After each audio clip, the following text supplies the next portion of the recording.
Hey, it's Clay. How's everybody doing? Got some more Battlefield 3 for you today, and we've had a little bit of a M16 tryhard, and I know that the M16 is definitely forlorn, but it's going to get patched soon. At least I think it's going to get patched. The rumors are that it is going to get patched, and so I kind of want to live out its glory in all that it is, as in its overpowered beautifulness, and so just dominating some faces on Operation Metro, playing some Attack Rush. Just a classic Battlefield match. I love Metro, what can I say? But I want to run a thought experiment today. I want to design the best game ever.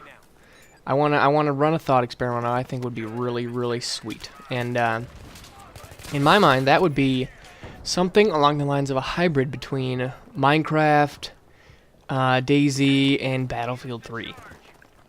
I know you're probably wondering, like, wow, that sounds crazy ridiculous, but how sweet would it be if you started in a world like Minecraft, like kind of a combination between Minecraft and DayZ?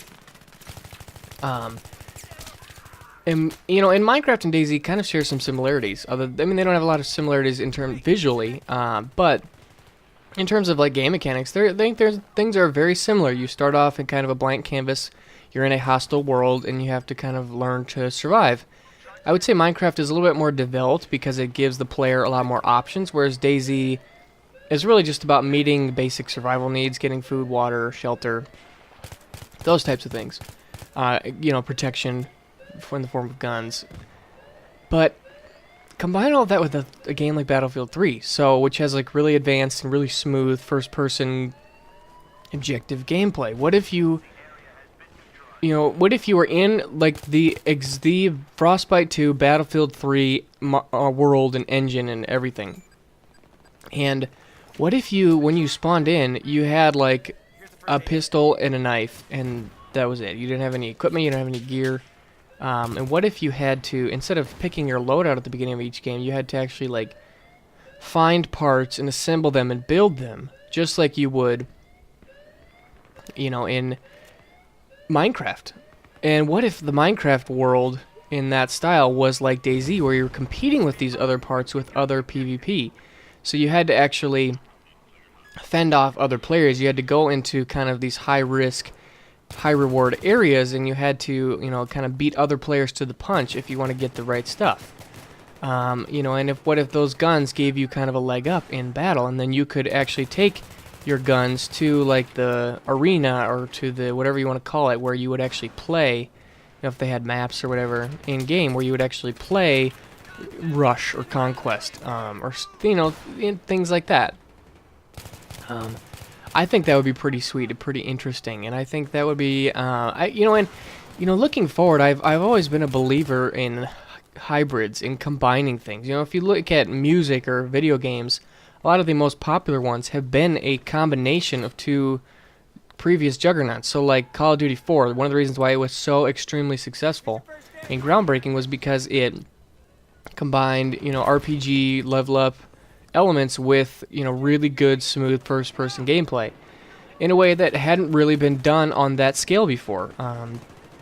Or if you look at a game like Skyrim or its predecessor Oblivion, that kind of was a little bit more a true RPG, but with some very cool first-person elements where you actually, you know, it kind of immersed you in the experience, made you feel like you're actually living in that world. You know, and the thing that Oblivion brought was some really interesting open world, almost sandboxy type elements, where, you know, the world is very open, and how you choose to get things done can vary from person to person. And, you know, looking at a game like Minecraft has been huge because it is so autonomous. You know, every player has their own control over what they want to do, and they only do what they want to do. The game developers just give people options. You know, game developers don't make quests. They just give you things like redstone, or some things like, you know, I guess maybe you could consider the end, killing the end dragon like a quest, but I mean, truly, they just give you tools. They give you options. They give you, you know, in just things that you can explore. You can choose to explore them or not. And if you want to sit there and mine stone and build amazing stone castles, you could. I guarantee somebody has done that and had a ton of fun doing it. You know, and one of the things that I listened to in a recent interview with Rocket, the developer of DayZ, is he talked about giving the players more incentives as a way of kind of heading off or limiting kind of some of the negatives that he saw in the game, like the player killing or the, you know, some of the other negative elements where players, you know, how they can add to DayZ. Well, we need to add more positive elements, more good things for the players to do, so that they'll have, you know, they'll get bored less quickly, and they will actually, instead of wanting to hunt the other people, you know, because that's really, I think, what makes DayZ so special is the challenge is the PvP. The challenge is not only surviving in the zombie-laden world, but, you know, finding a way to survive amongst other humans who are definitely hostile towards you. And so, finding a way to combine all those really cool elements into a game, I think, would be so sweet. You know, and I think it could be done. I think that if you took, like, the Battlefield engine and the Battlefield gameplay, and you kind of put it in more of an RPG-type setting where, you know, you had to,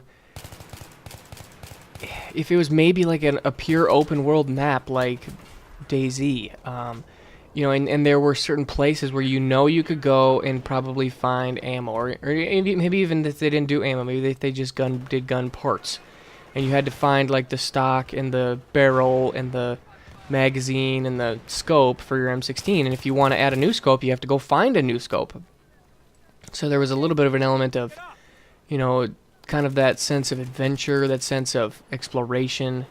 But then they also had like the really, really cool high-end ability to, you know, play really sweet, objective, intense gameplay. You know, and think about like how much sweeter some of those matches would be if like you put really, really sweet gear on the line.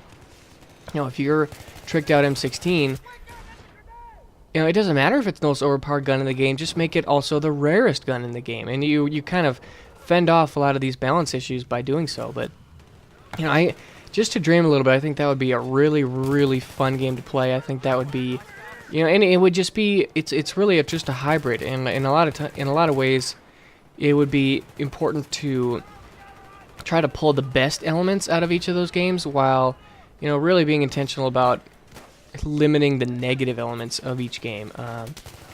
So yeah, and it would be tricky. It would be tricky to implement, but I think it would be sweet. And I definitely think that the future of video games is going to be, you know, somebody is going to try something new, and then taking something that is classic and tried and true and combining it with something new. I think that's always going to be a really cool way to do something sweet with a game. But I hope you guys enjoyed. Let me know what you guys are thinking about, you know, what your ideal video game would be like. And, yeah, let's just see if we can if we get the conversation started, then who knows, maybe it'll become a reality. So, hope you guys enjoyed, and I'll see you soon. There's your first aid kit.